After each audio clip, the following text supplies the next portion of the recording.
Welcome to Facts TV News, where everything is true. Police Corporal, one of two killed in St. Anne crash.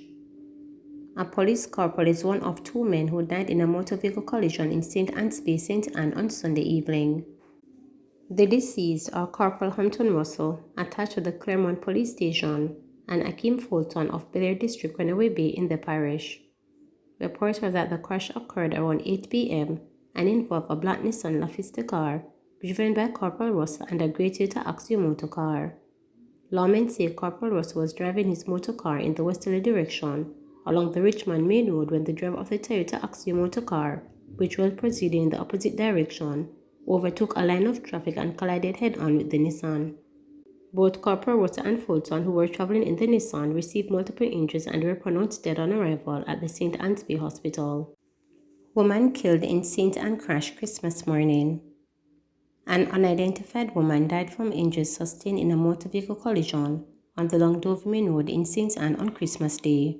Police say the crash involved a Subaru Impreza motor car and a red Toyota Tercel. Reports are that around 1:53 a.m., both vehicles were traveling in opposite directions when the driver of the Toyota reportedly lost control of the vehicle and collided with the Subaru Impreza. Lawmen say the unidentified woman and three other people who were in the Toyota received injuries and were taken to the St. Anne's Bay Hospital. The woman later succumbed to her injuries. The driver of the Subaru reportedly fled the scene. This is the third fatal collision the parish has recorded in 3 days, bringing the number of road fatalities to 42 from 40 fatal crashes. Constant Spring Police seized pistol on Red Hills Road. The Constant Spring Police seized one Ruger 9mm pistol fitted with a magazine containing 10 9mm rounds of ammunition during an operation on Red Hills Road, St. Andrew on Friday. Reports from the police are that about 3:50 p.m., lawmen conducted a search of a premises when the firearm was found in the roof of the house. No one was arrested in relation to the seizure. Investigations continue. Christmas shopping. Vendors complain of poor sales. Consumers cite high cost of goods. Once again, many vendors and business operators across the island are citing slow Christmas sales, even as they say they are holding out hope that sales will improve in the final hours before Christmas. Some vendors indicated that there was a slow build-up of the peak period, and in the northeast section of the island, the situation was made worse by the fact that heavy rain kept shoppers away in parts of the parishes of Portland and St. Mary.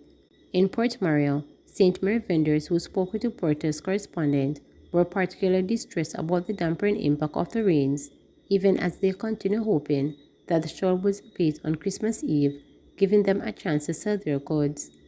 The rising cost of goods, on the other hand, was the main complaint of some consumers. There was a greater sense of optimism in neighboring St. Anne, however, with Dr. Ransford Davidson, president of the St. Anne's Chamber of Commerce, telling reporters that most major towns in the parish were buzzing with activities. He reported, however, that business operations in Bouncestown were affected by a lack of running water caused by a damaged pump. JCTU and the Ministry of Finance to resume talks on outstanding compensation matters early next year. The Jamaica Confederation of Trade Unions, JTCU, will resume meetings with the Ministry of Finance and the Public Service next year in a bid to resolve outstanding matters under the Public Sector Reconstructing Program. However, no specific date has been scheduled. JTCU President St. Patrick's Ennis told reporters that the two sides met on December 20, and while they have reached consensus on the payment of 3 increments, they failed to agree on the schedule for those payments to be made. So we agreed to reconvene to continue discussions on that matter, he explained. He revealed that the government claims that its main challenge relates to the payment of one of those increments, which it says will come at a cost of $10 billion. That's their figure. We have another view, and so this is our major sticking out, he stated. He revealed that the increments are to be based on performance and improvements in each employee's qualifications. West Kingston Police seized ammo in Denham town. The Kingston West Police seized 13 9mm rounds of ammunition during an operation on Sunlight Street, Denham town in Kingston. Reports are that about 2:45 p.m., lawmen conducted a search for premises when the ammunition was found in bushes. No one was arrested in relation to the seizure. Boxing Day traffic changes in the corporate era for Dancehall Road March. There will be major traffic changes in the corporate era as part of Boxing Day festivities. The police are advising members of the public that there will be traffic changes in sections of the corporate era to facilitate the Dancehall Road March event between 9:15 a.m. and 2:15 p.m. on Tuesday, December 26. The changes are, during the event, traffic traveling along Kingsway towards Hope Road will be diverted onto Waterloo Road. However, motorists going to Andrews Memorial Hospital will be facilitated. Traffic traveling along Hope Road from halfway through will be diverted onto Trafalgar Road. As the parade passes Kingsway heading towards Waterloo Road and Hope Road, traffic traveling southerly along Waterloo Road will be diverted onto Devon Road towards Kingsway onto Hope Road. Waterloo Avenue and South Avenue will remain closed until the parade passes. JTA President urges members to make time for self-care this Christmas. President of the Jamaica Teachers Association, Leighton Johnson, is urging members of the country's education system to take time for self-care and reflection this Christmas. In his holiday message on Sunday, Johnson said as educators, teachers give so much of themselves on the job, highlighting that the new year will come with its fair share of challenges. Johnson urged teachers to rest and rejuvenate as 2023 draws to a close. During this holiday season, let us not forget to take care of ourselves as well, he stated. Teaching is a demanding profession, and we often put the needs of our students before our own. I encourage each of you to take some time for self-care and rest to rejuvenate your spirits and recharge for the year ahead. Johnson also encouraged teachers to embrace lessons learned in 2023 as they look to the year ahead.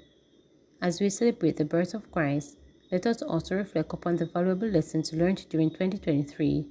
May we carry these lessons forward as we embark on a new year filled with hope, opportunities, and a renewed determination. Together we can continue to uplift the educational landscape in Jamaica, he further stated.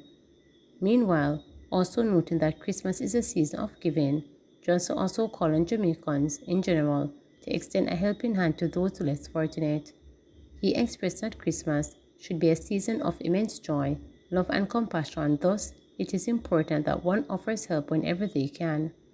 As we embrace the spirit of Christmas, let us also extend a helpful hand to those who are less fortunate. Our profession is rooted in empathy and compassion, and by giving back to our communities, we can make a real difference in the lives of others, he stated.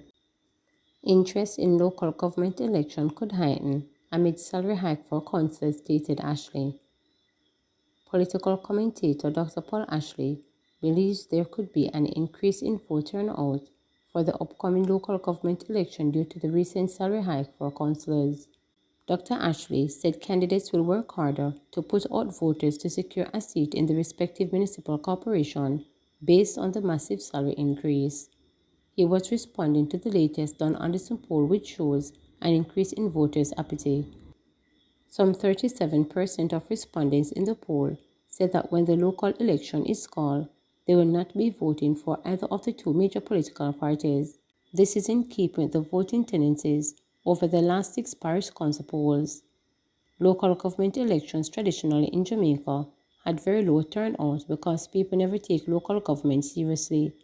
Local government could hardly do anything.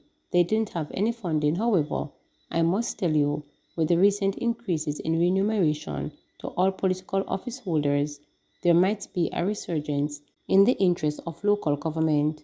It might be interesting now and viable for people to want to turn councillors and people to get involved because look here, money their own, Dr. Ashley asserted. In April this year, the salaries for councillors surged from 1.6 million per annum to 5 million. Please remember to subscribe, like, share, and click the notification bell.